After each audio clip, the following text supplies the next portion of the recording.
The turkey was still frozen when I started crying. It was July 14th, 92 degrees outside, and my kids were setting up a Christmas tree in my hospital room. Now, before you think this is just another heartwarming holiday story, it's not. Because 3 days earlier, Dr. Patterson told me I had maybe 4 months left. And that's when my family did something I never expected. My daughter Sarah showed up the next morning with 3 garbage bags full of decorations. My husband Mike was behind her, carrying a fake tree that was missing about half its branches. And my youngest, Jake, he was wearing a full Santa suit. In July. In Florida. I remember thinking, okay, the morphine is hidden different today. But here's what I didn't know yet. What nobody told me until later. This wasn't just about giving me one last Christmas. There was something else going on. Something my family had been planning since the moment they left that doctor's office. And when I found out what it was, it completely changed how I spent my final months. But I'm getting ahead of myself. Let me rewind to 3 weeks before all of this. 3 weeks before the Christmas tree, before the diagnosis, before everything fell apart. I was 58 years old. I taught 3rd grade. I did yoga 3 times a week. I made homemade soup every Sunday for my family. I did everything you're supposed to do to stay healthy. And I felt fine. Better than fine, actually. The stomach pain started on a Tuesday. Just this weird pressure, like someone was pressing their fist into my side. I ignored it. Then I ignored it some more. Because that's what moms do, right? Everyone else's pain matters more than ours. My husband Mike finally dragged me to urgent care after I passed out while doing dishes. I told him I just stood up too fast. He wasn't buying it.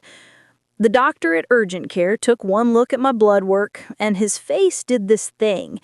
You know that thing where someone tries really hard not to look worried, but it makes them look even more worried? Yeah, that thing. We need to get you to a hospital. Now. The next 72 hours were a blur of tests and scans and more tests. MRI, CT scan, biopsy. Every machine in that hospital, they pointed it at me.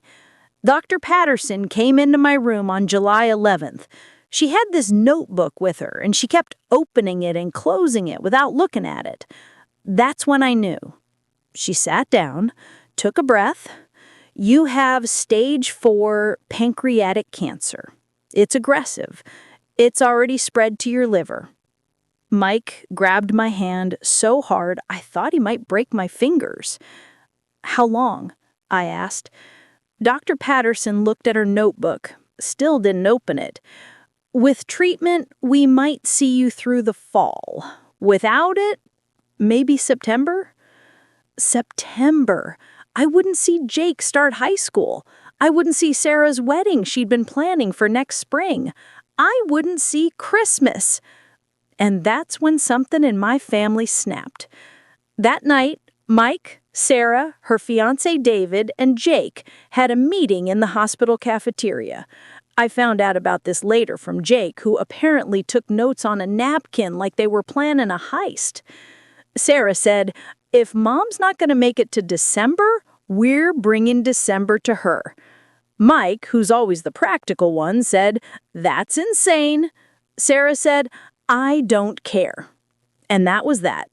Operation July Christmas was born. But here's the part that gets me, the part that still makes me cry when I think about it. They didn't just plan one day. They planned an entire season, 4 weeks of Christmas. Every tradition, every memory, everything we'd done together for the past 58 years, they were going to compress it all into 1 month because they thought it was the last chance. So, there I was, July 14th, hospital room 409, watching Mike wrestle with a half-dead Christmas tree while Sarah argued with the nurse about whether battery-operated candles were a fire hazard. They were. The nurse won, but we used them anyway. Jake came in wearing that Santa suit, and I swear to God, he'd stuffed a pillow under it to make his belly rounder. It was 95 degrees, with humidity that made the windows sweat, and my 16-year-old was committed to the bit. "Ho, ho, ho," he said, doing the worst Santa voice I've ever heard. "What do you want for Christmas?" I wanted to not die. I wanted to see my daughter walk down the aisle. I wanted to watch my son graduate, but that wasn't on the table. So instead I said, a turkey dinner. A real one. 2 hours later, Sarah showed up with a full turkey, mashed potatoes, green bean casserole, and 3 different types of pie. She had cooked it all at home and driven it over in her Honda, which apparently smelled like turkey for the next 6 months. The nurses let us set up in the family waiting room. There were 8 of us crammed around a folding table eating Christmas dinner while someone's grandma was watching Wheel of Fortune in the corner, and a kid with a broken arm was staring at us like we'd lost our minds. Maybe we had. But here's what I remember most. Mike said grace. He never says grace. He's not religious like me. But that night, he held our hands and thanked God for family, for time, for this exact moment.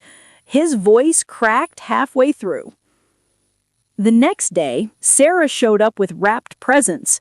Not real presents, just boxes wrapped in newspaper and old magazines because she'd run out of wrapping paper. She said, "We're doing presents every day for the next month." I said, "Sarah, that's like 30 presents." 28, she corrected, "and I've already bought them all. You're getting the full Christmas experience." Day 1, I got fuzzy socks. Day 2, a book I'd been wanting. Day 3, a framed photo of our family from when the kids were little and missing their front teeth. That one made me cry. But the presents weren't the real gift. The real gift was watching my family show up every single day, even when I was too tired to talk, even when the chemo made me sick, even when I looked like a shadow of myself. They came dressed in ugly Christmas sweaters. They brought a different Christmas movie every night. They made me watch Elf 4 times because Jake insisted it got funnier with each viewing. It didn't, but I watched it anyway. Mike built a snowman out of styrofoam cups in the hallway. The nurses hated it. I loved it. Sarah organized a caroling session with other patients on my floor. Mrs. Chen from 412 knew all the words to Silent Night in Mandarin. Mr. Rodriguez from 407 played guitar. It was the most beautiful chaos. Then week 3 hit, and I crashed. The cancer was winning. The treatment wasn't working. The pain was getting worse, and no amount of medication could touch it. I told my family to stop. Stop with the Christmas stuff. Stop pretending. Stop acting like we had time. Sarah sat on the edge of my bed. She looked so much like me at her age it hurt. She said, "We're not pretending. We're fighting." "Fighting what? I'm dying." "You're living right now. In this moment, you're alive, and we're going to celebrate every second until you're not." I wanted to be angry. I wanted to yell at her for being naive, but I was too tired. So I just cried instead, and she held me like I used to hold her when she was 5 years old. Here's where the story changes. August 5th. 3 weeks into July Christmas. Dr. Patterson came in for what I thought was a routine checkup. She had that notebook again, but this time she opened it. "Your latest scans came back," she said. I braced myself. Mike grabbed my hand again. "The tumors have shrunk. Not a lot, but they've shrunk." "Wait, what?" "Sometimes the body responds to treatment in unexpected ways," Dr. Patterson said. "I can't promise anything, but you might have more time than we thought." More time. Not a cure, not even close, but more time. I looked at Mike. He was trying not to smile because he didn't want to get my hopes up, but his whole face was shaking with the effort. "How much more?" I asked. "Maybe Christmas," Dr. Patterson said. "The real one." Everything changed after that. Not the dying part. That was still happening. But something else shifted. My family kept doing July Christmas. We finished all 28 days. We did the New Year's Eve countdown on August 11th with sparkling cider and noisemakers that made the nurses threaten to kick us out. But now there was this strange hope mixed in with the grief, this weird feeling that maybe, just maybe, I'd get to see actual December. September came. I was still here. October came. I was weaker, but still here. Jake started high school. I was there in a wheelchair, but there. The leaves changed. I saw them from my window. November arrived and my family started planning again, but this time they weren't planning July Christmas. They were planning real Christmas, with real snow and real December 25th, and I might actually make it. December 25th, 2024. I woke up in my own bedroom. Mike had brought me home 2 weeks earlier when the hospital said there was nothing more they could do. Hospice care, comfort measures, all the phrases that mean the same thing. But I was home. Mike was asleep in the chair next to our bed. He'd barely left my side for 6 months. Downstairs, I could hear my kids. Jake was arguing with Sarah about something. Someone was burning something in the kitchen, probably Mike's attempt at breakfast. It was real Christmas. And I was here. The day was quiet, gentle. We didn't do much. I couldn't do much. But we sat together in the living room. We opened presents slowly. We ate soup because I couldn't handle solid food anymore. Sarah brought out the photo albums. We looked at every Christmas we ever had, every awkward school photo, every first day of school, every moment that led to this one. "Remember July Christmas?" Jake asked. "How could I forget?" "That was the best Christmas," Sarah said. Mike nodded. "It was the one that mattered most." Here's what I learned from dying slowly. It wasn't about the Christmas trees or the presents or the turkey dinner in July. It wasn't even about the traditions. It was about my family refusing to wait, refusing to postpone love until it was convenient, refusing to assume we'd have tomorrow. They didn't give me July Christmas because I was dying. They gave it to me because I was living, right then, in that moment. And every moment after that, even the hard ones, even the painful ones, they showed up. Dr. Patterson told me in July that I wouldn't see Christmas. She was wrong. I saw two. The one in July that my family created out of desperation and love, and the one in December that I fought like hell to reach. Both were real. Both mattered. I'm recording this in March 2025. I'm still here. The cancer is still here too. It's still growing, still winning, but slower than anyone expected. Dr. Patterson calls me her unexpected patient. She doesn't say miracle because she's a scientist, but I can see it in her eyes. She doesn't have an explanation. I don't either. Maybe it was the treatment finally working. Maybe it was sheer stubbornness. Maybe it was my body deciding it wasn't done yet. Or maybe it was something else. Maybe it was watching my family refuse to give up, refuse to treat me like I was already gone, refuse to let death take our moments before it had to. Maybe fighting for life looks like celebrating it, even when it's ending.